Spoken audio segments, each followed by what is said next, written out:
online education. I would like to express our sincerest gratitude for everyone who came over here, who joined us here for this launch, and at the same time for this press con. Maraming salamat po sa inyong lahat. At bago namin umpisahan ang ating seremonya, allow me to introduce to you the members of the AMA Online Education who are with us this afternoon. Please welcome our COO, Mr. Christopher Sakulan. Of course, our Academic Affairs Head, Dr. Emily Pagada. Our Technical Director, Oliver Vergara. Executive Director for Cross and Roll Keys, my CPD, is Geraldine Barreto. Our Sales and Marketing Head, Ms. Micah Caligo. And of course, we also have the Sales for Senior High and Corporate Account, Ms. Emily Alvarez. We would like to acknowledge the presence of our dear press and media people from Kumagaw, Mr. John Bueno. From Abunda tonight, Rodan Castro.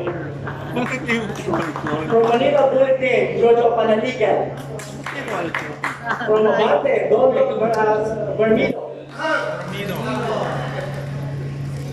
From Ilio, Danny Vivar. Vivas, Danny Vivas. Of course, from Asian Artist Agency, Ms. Rowena Salido was also joining the contracting parties here. Mr. June Nardo. Mr. Gorgie Rula. Ms. Lolit Solid. We also have Oscar Domingo from ABS-CBN. Mr. Junalin Mr. Junalin. Mr. Eugene Assis of People's Journal. From PEP, Jojo Galinete. From Bugar, Rania Vivar. From Manila Standard, Nikki Wang. From People's Tonight, Ian Fariñas.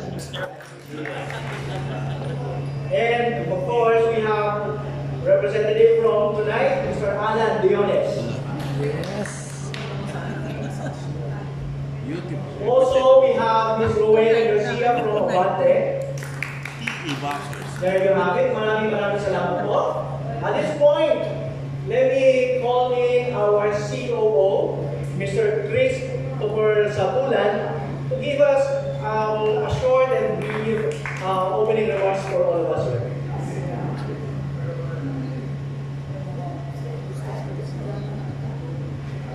Magandang hapon po sa inyong lahat. Salamat sa pagdalo sa aming ceremonias.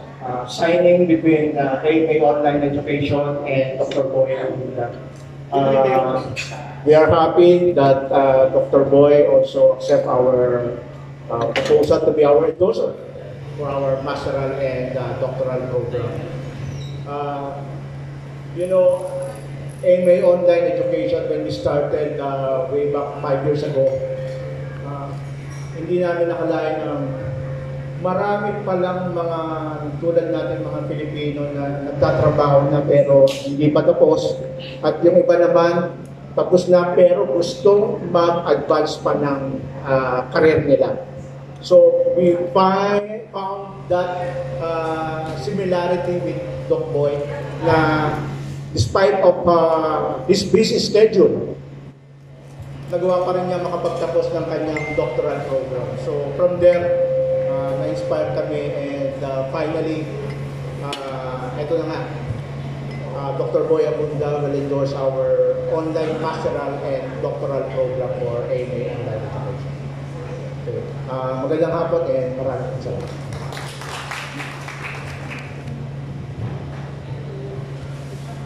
Sabi ng AMA Online, the doctor is in. Please welcome Dr. Eugenio Boy Abunda.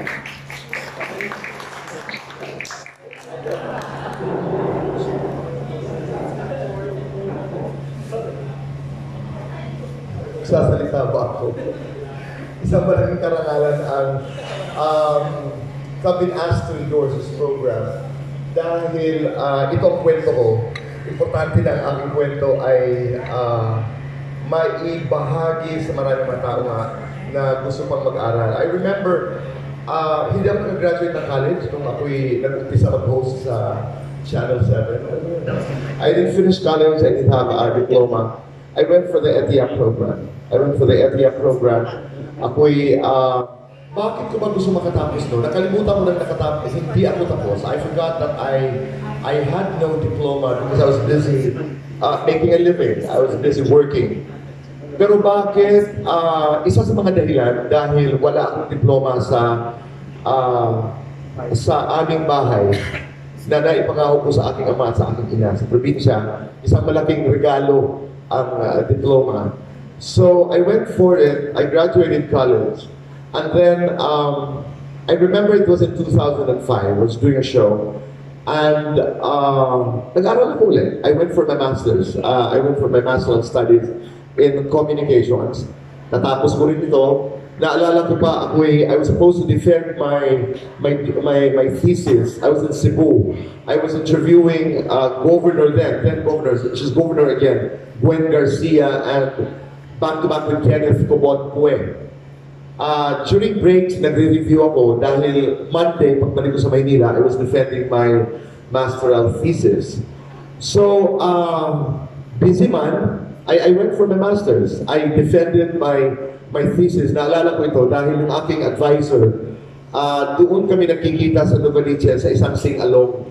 Dahil yun lang yung bukas na lugar after my shows. So, nagkikita kami doon, nag-review kami ng thesis, I was preparing for my defense. I remember in my defense, sa master's kasi, ang defense merong guardian of text, my guardian of form, etc.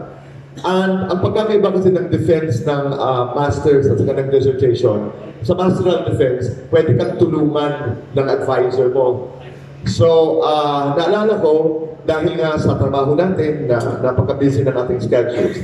So, I wrote my thesis, I defended it. In the middle of my defense, may isang panel na nagsabing, dapat ang discussion mong ito should be in the related literature portion.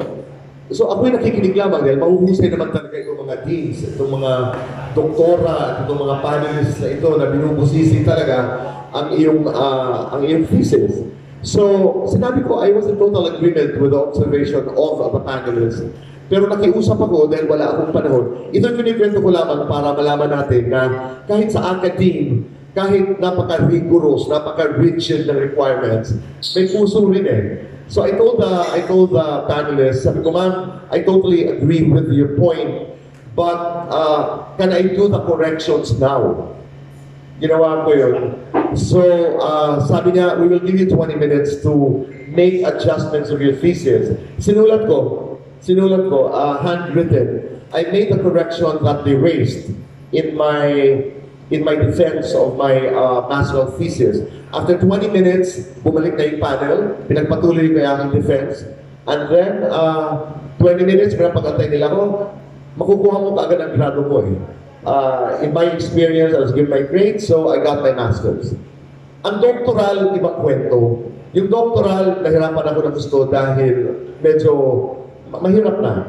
I was lucky because I was advised by one of the most respected names in social development, si Professor Emeritus na yata ngayon, Dr. Lito Manalili ng University of the Philippines. And my doctoral degrees in social development. Mahabang panahon kasi may geopolitics, may lahat ang social development classes. And consultative kasi ang doctoral degree. Consultative. you're provided with reading materials, and then you go and see your advisor or your doctor or your teacher for consultations. So, nahirapan lang ako dahil medyo mahirap talaga, kailangan ng oras. But the most difficult, hindi ako magsisinungaling, the most difficult human experience in my quest for academic knowledge was my defense of my dissertation. Kaya kasi dito sa programang ito, like sa Masteral, dito sa NAON, may choice eh. Pwede kang mag-defend online, and this is really a brilliant innovation, or pwede ka rin mag-defend ng live. You have a choice. We have that in our program, right? Yung aking defense ng dissertation ko sobrang hirap. Kasi people would say, was it easy for you because you were boy Abunda, you're a public figure, or was it difficult? It was the most difficult academic experience para sa akin. Ano yun eh, may notion na pag nag-defend ka ng dissertation, umiiyak, may mga hinihimatay, may mga nagpo-postpone, dahil it's scary. It's scary and sacred at the same time. Dahil nasa harap mo yung dissertation mo, and dissertation is you propose something that had not been proposed in the past. It has to be a new novel proposition. Ang akin, malapit sa aking puso, maternal love. Bilang maternal love as a tool for leadership. Kaya medyo wala akong masyadong academic materials. Pero ang hindi ko malilimutan ay kung paano ka kinakalikot, kung paano ka binubusisi to the point of being broken. Totoo. To the point of being broken. Doon ko naalala na ganito pala kahirap ito. Was there a moment that I wanted to back out? Yes. Para bagang kumikita na ako, may trabaho na ako, may pamasahin na ako, may pangkain na ako, ba't ko ba pinagdadaanan ito? But I realized that I had to finish it. It was the last step of my academic journey in school. Sobra akong nahirapan. Unang tanong pa lang sa akin kasi, we have a hypothesis which is not really necessary though in dissertations. Ngayon, pwede ka nang dumiretso sa prefatory. Sometimes, your panel would say, you don't even need to hypothesize. And I was told immediately by the chair of my panel that my hypothesis was redundant. So, doon pa lamang, may kinabahan ako ng konti. I was jittery, pero handa ako eh. Inaral ko ng gusto. That experience is forever embedded in my system. Na para bagang naghanap ako ng bato na ipupukpok sa akin. But it was a necessary bato para patuloy akong gising at bukas para matuto. Oo, napakahirap nung at saka ang dissertation, hindi pwede tumulong ang advisor mo. You're on your own. You defend your work alone. I don't know in other schools, but in my defense, one of the best minds in social development was beside me, pero hindi siya makapagsalita. Finally, I would just like to share with you na pagkatapos ng napakahirap na defense ng aking dissertation, Dr. Lito Manalili was allowed to speak after my defense. At sinabi niya, itong trabaho ni Ginoong Abunda ay ginawa niya ng napakahabang panahon, napakahusay magtagalog ng Dr. Manalili. Sabi niya, binigay niya dito ang kanyang puso, ito ay kanyang kwento. Because it is important to really go back to your core. It's go to your truth. And my truth is that naniniwala ako that this country will be a better place, this world will be a better place if people are more aware of the presence of their parents in their lives. Itong gagawin ko bang ito ay makakabuti sa mundo? Itong gagawin ko bang ito ay ikaka-proud ng aking nanay at tatay? Yun lang naman yung proposisyon na ginagawa ko. Sabi niya, I don't know if well, anyway, a part of what he said was, masaya siya na tumayo ako, tumindig ako at pinagtanggol ko ang aking dissertation. Pero sabi niya, may bahid ng lungkot dahil sana'y makita nila yung kaluluwa ng trabaho. He didn't want the panel to miss the spirit of my work. because it was about maternal love. It was about maternal love. At sanay tayo sa mga press conferences, sanay tayo sa mga Q&A, yun lang yun. And I would like to encourage itong aking mga kasamahan, totoo, go for it. Go for it. Anong nagawa sa akin nun? It broadened my perspective as an interviewer. Alam ko dalawa yung aking buhay dahil pag ako'y nasa ere, I talk about show business. On my other show, I talk about political scientists and politicians and social development issues. Pero ang nagawa sa akin ng edukasyon ay yung lumawak ng todo, yung aking perspektibo tungkol sa maraming bagay. At lalo na naging interesante ako to know more about the things I don't know. Kasi marami ang nagsasabi, wala naman akong alam. But knowledge, I realized, comes from a space of not knowing. You start from not knowing. Di ko alam eh. From not knowing, you move to a space of knowledge. And that journey is education. And that is accessible to all of us. Natutuwa ko ng AMAON is into it, offering people who are in jobs, who work, who say, I don't have time to go to school. Ngayon, at your pace, sa oras mo, pwede kang mag-masters. Sa oras mo, pwede kang mag-doctoral degree. So, mahirap man, hindi ako mambobola na it's a walk in the park. It is not. But at the end of that journey, is a kind of fulfillment na pwede mong baunin magpahanggang saan man at magpahanggang kailan. So I wouldn't be surprised if one day Manay Lolit decides to go for a doctoral degree. Because she can. Because she can. Yun lamang. Maraming salamat sa pagkakataon ito. Thank you, Dr. Boy. Yun na. May sasabihin pa ba ako? Yun na yun. Dr. Abunda, we are so proud and we are so happy that you are now part of AMA Online Education, setting the bar of standard for online education for everybody.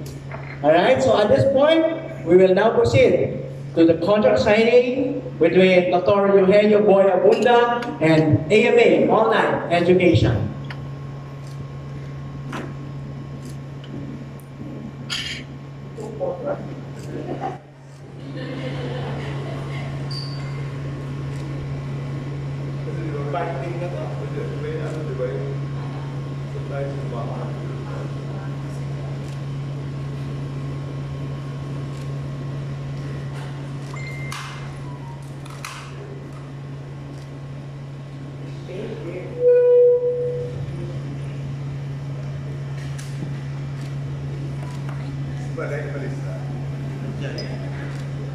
Sa camera.